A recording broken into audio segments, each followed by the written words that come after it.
What's up, Redhawks? Welcome back to the first podcast episode of Red Hawk Talk. I'm Tyler. This is my co-host, Cash. Sup.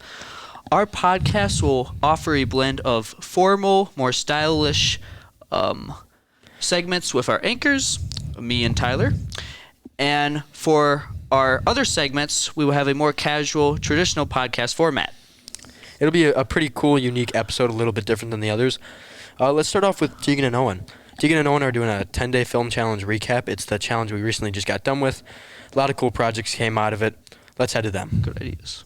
Hello, this is Tegan. And Owen. And we're talking about the 10-day film challenge. Recently, our media production class has been able to take part in an international 10-day film challenge with schools across the states and even internationally with a school from Belgium. The 10-Day Film Challenge is a competition in which students have 10 days to script, film, and edit a short film. Students get a random genre and must make a film that fits that genre.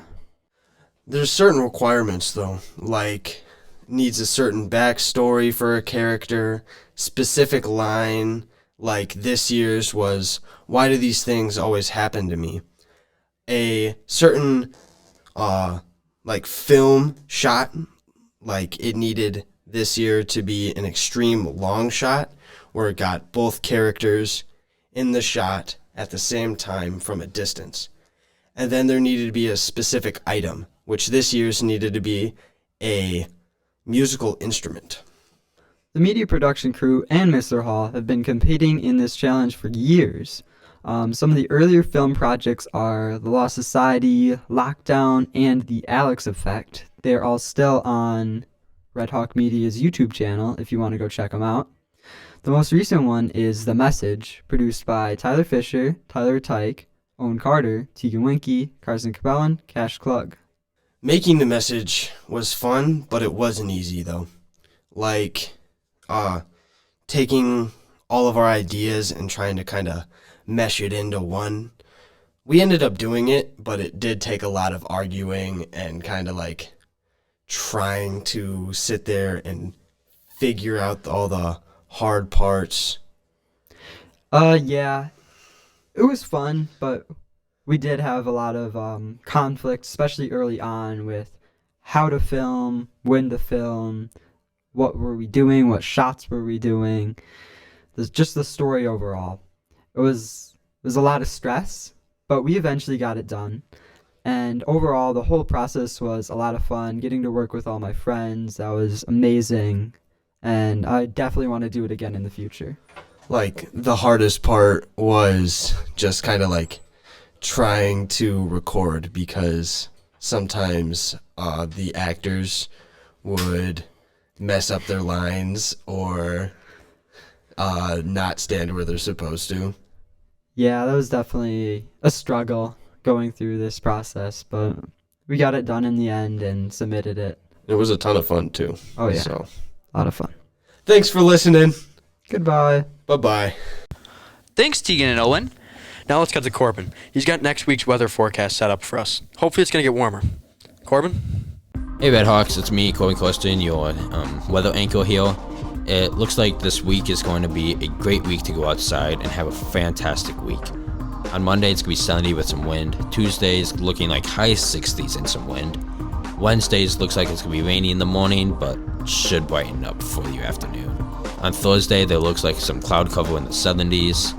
On Friday, mid-70s again with a high chance of rain, though. Over the weekend, Saturday should be mid-70s again with a high chance of rain. Sunday should be a high of 70 with a lot of sun that day.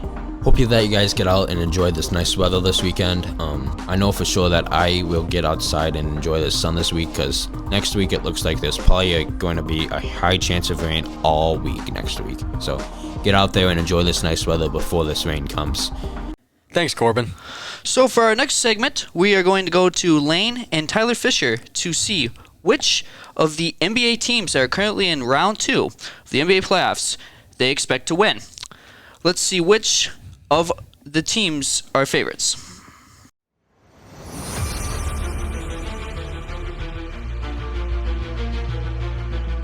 Welcome to Sports Talk with myself, Tyler, and I'm Lane. So today we are going to analyze the current situation in the NBA playoffs 2024, starting with the Western Conference. We're going to start with the Thunder versus the Mavericks, the 1 and the 5 seed. So the current status of the series is OKC leads 1-0. Lane, what are your thoughts on this series? I think that the Thunder have a great chance at a clean sweep here, going 4-0. I do think that Luka and Kyrie can both put up some crazy stat lines and may possibly win a game, maybe two, but I think their luck will eventually run out. And Shea, Josh Giddey, Chet Holmgren, and Lou Dort and Williams will end their season inevitably. Yeah, they have a very strong young core, and the Mavericks are good. They have star power, but they're going to shoot really well for maybe a game and take one. But at the end of the day, I think they're going to get gentlemen swept. Yeah, couldn't agree more. They're just unbeatable. They can make a good run. Yeah.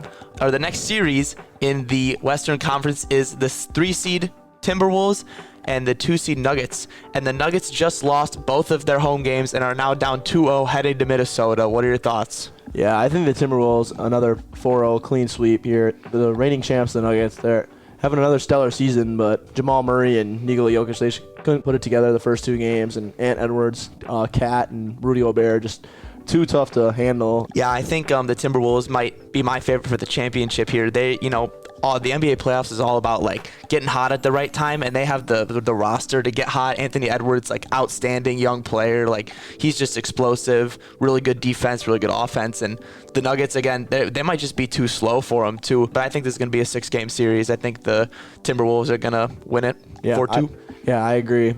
So headed over to the Eastern Conference, we have the number 1 seed Celtics and the number 4 seed Cavaliers. The Cavaliers just got killed by the Celtics at Boston yesterday. What are your thoughts on that? Yeah, I think the Cavaliers they're going from the Magic to the number 1 seeded Celtics, who had a +10 differential within the regular season to get the 1 seed. Like the Celtics are just a great all-around team, and they've got so many 3-level scorers, and it's just hard to keep up with them. And I think that showed in that first game. No, I don't think anyone really can defend the Celtics. They just have so much offensive firepower. It's ridiculous. Totally agree. So on to our last series. They're currently on game 2. It's the 6 seed, the Pacers, who just beat our Milwaukee Bucks.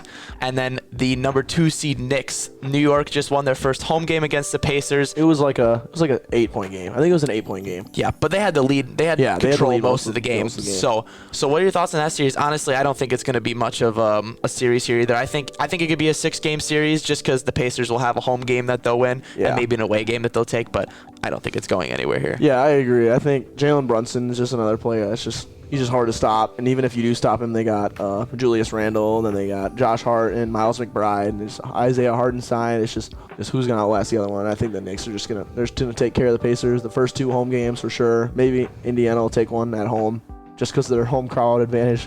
But other than that, I think the Knicks are taking this one in 6. I mean, the Knicks are just they have more heart, have more hustle. They've been bad for so long that every time they come to the playoffs, they come with some fight and some fire. I think it's a 5-game series. I think they might end up losing to the Celtics if the Celtics make it to the Eastern Conference Finals, but they'll have a hell of a run. Exactly.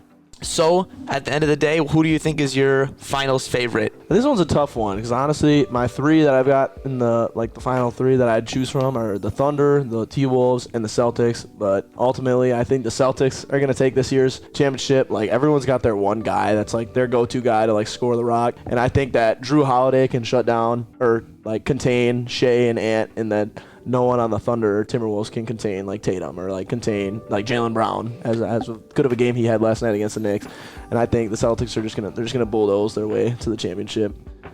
Yeah, definitely. I could agree with that. I think it's either going to be the Celtics or the Timberwolves. The Timberwolves, again, they haven't lost a game in the playoffs yet. Yep. And eventually they're going to lose a game. But the fact that you sweep your first team and then come and take both of the home games from the defending champions, I think they're headed to the finals, and I think they're going to give the Celtics a run for their money. I have them as my championship favorites. Yeah, I agree with that. I think it'll be a great series. I totally agree. But in the end, I think the Celtics are going to come up on top. But what you said earlier about being hot at the right time, the Timberwolves are hot at the right time. I think it's going to be a great championship series. It's going to be a great playoffs. I'm excited. Couldn't agree more. All right, well, thank you, and we'll see you in the next segment. Very good picks, similar to mine. Let's go off to Noah. He's doing an advertisement for the Hawks Nest School Store. Noah? I'm Noah Gerard in the new Red Hawk School Store, and this is Jordan Buddy, who's going to be showing off a new product. This is the new Milton Red Hawk product from the Hawks Nest, and you should totally come check it out. Know of the other shirts and pants. Yep, sounds good. Thank you, Jordan. Of course, Nathan Berkheimer is going to be showing off another new product at the Red Hawk School Store. These are the new 2024 Milton Red Hawk pajama pants exclusives. They're $24 only in the Red Hawk Hawk Nest. Hey, you heard that, ladies and gentlemen. That sounds great. Come check it out. Now back to Cash and Tyler. Wow. Very good advertisement, Noah. I like that. I'd want to go to the Hawk's Nest, that's for sure. I agree. Oh, it's time for my segment. I gotta go. I'll be back. Wait, you're leaving me? Wait, what? Welcome back to another episode of Red Hawk Media. That's a great way to start this off. All right. Hello.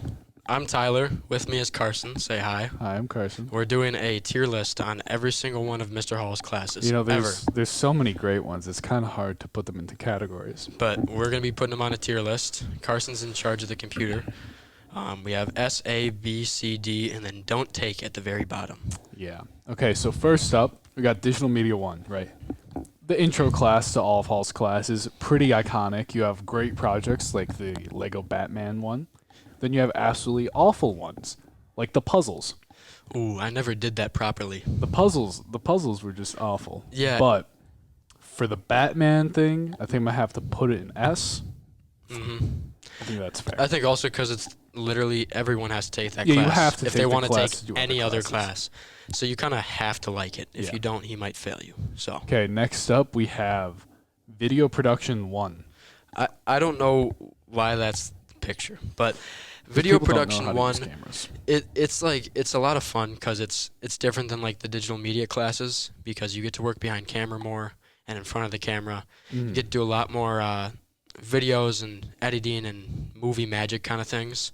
Yeah, you get to use Final Cut for the first time usually, Yeah, and you know what? It's fun. it's more Final Cut than After Effects, which is good, awesome. because we hate After Effects. Yeah, so I do you say think? that's an S. An S as well. Yeah. Okay.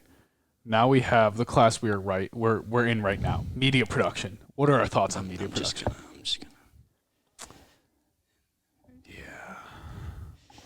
Okay. Okay, next we have this is Digital Media 2. Digital it- Media 2. This yeah. is the After Effects crash screen. After Effects is awful. Most Adobe products absolutely awful, terrible to work in. I'm gonna have to. I had a different because I had a long-term sub when I did this class. Hall was gone. That class was like a piece of cake. Like literally, I turned in anything. It would be an A+. Our long-term sub was awesome. He's a great guy. He kind of just went with it, and we all just went with it. It was, for me, it was a fun class because there was no expectations. Yeah, I mean the lightsaber project was fun. Using that little tool was fun, but I did not like After Effects. What are you thinking? You thinking of B? I agree. B, C, C, C. because the crashes. And let's just say none of these rankings are a reflection on Hall as a teacher. Hall's a great teacher. Yeah, he's a great teacher, and we're not being forced to say this. Yeah, he's not behind me right now. So Yeah, we got a little Chat GPT action going on here. Little web design. that you know. has never been used. I've never used ChatGPT to code a website. Never. So web design, you create HTML pages, you work in CSS to make the pages look all pretty. I had fun in this class. I made a website where you can hire a hitman to throw fish at people. Oh, wow. So, see, I didn't take this class, but in Digital Media 2, I did do like a website project where we just went on like this website template website. Oh, yeah. And made another website. And mine was awful, but it was fun. Yeah, I mean, coding HTML, it's just like putting little bricks together because you just steal code. So I mean, I think You this steal bricks. I steal bricks. Okay. I think B's fair, right? I say B is fair. Okay. Next, I haven't taken this class, but I know you have. Oh, is Video it? production 2. Oh, yeah. So, video production 2, first of all, we want to say it will be gone after this year, which is sad, but Rest video in production peace. 1 and 2 were together and have been together for a while as like one full class. And it's a lot of fun because you get to kind of pick people's brains. And if you're in video production 1, you can learn from video production 2 and vice versa. Yeah, I know I learned a lot from you. Yeah, nothing at all. Nothing. That's why I'm in front of the camera and not behind it. But like, I think it's a really good class. You just learn, if you like any camera work, you get to learn a lot more about that, a lot more about lighting. Definitely. You know, proper audio. It's a lot more technical because It is. you do similar projects to Video Production 1 from what I've seen, but it's just more of the technical aspect.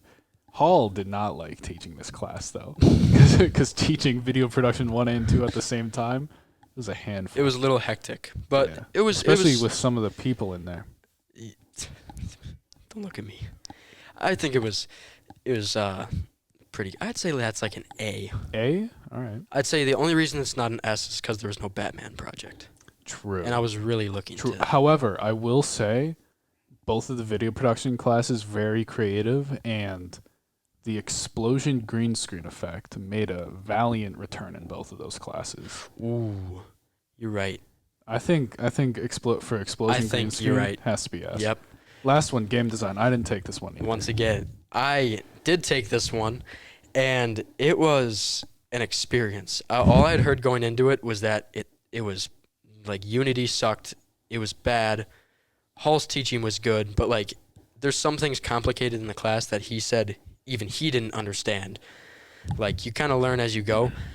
Me personally, again, no expectations in the class. So like me and my partner Mason Volke coded. First, we had to do our individual 2D games, which 2D games were a lot of fun. That was a lot of fun. That was like making like platform runners and stuff. That was a lot of fun. I would say that the 3D game was where it got a little more difficult, a lot more, and you just kind of, you want to do so much at once, but you got to be patient and know that you got a certain amount of time. You know, we had a month for a project. We're like, oh, we got this. We can do everything. We only got done like 5% of it, but we still got an okay grade. But overall, I'd say it's like an A class. A. Yeah. I'd say it's an A. Okay. Unity crashes I'll make trust it you. make it an A and not an S, because Unity crashes were awful. I'd like to close off this very special part of the podcast by saying that Tyler and I will take back what's rightfully ours as our spot as anchors.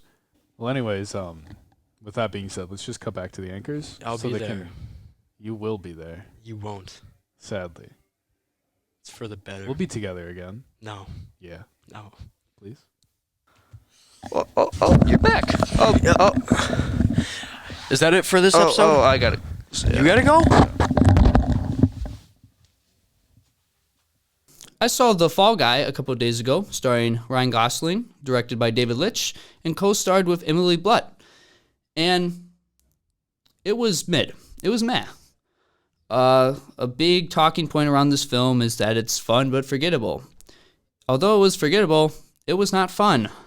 The story was very boring. It's divided into three main parts. The stuntman part, which you would think the film would mainly focus on, the romance part, and the action part, where he has to go find his actor he does stunts for, who's gone missing. Now, I thought the film was going to focus mainly on stuntmen, because, it's The Fall Guy. He's a stuntman.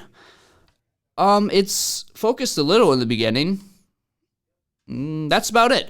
And then we cut to the romance and action part of the story. And unlike the stunt part, which was kind of interesting, the romance is not... Maybe I'm just not a romance guy, but I was not a big...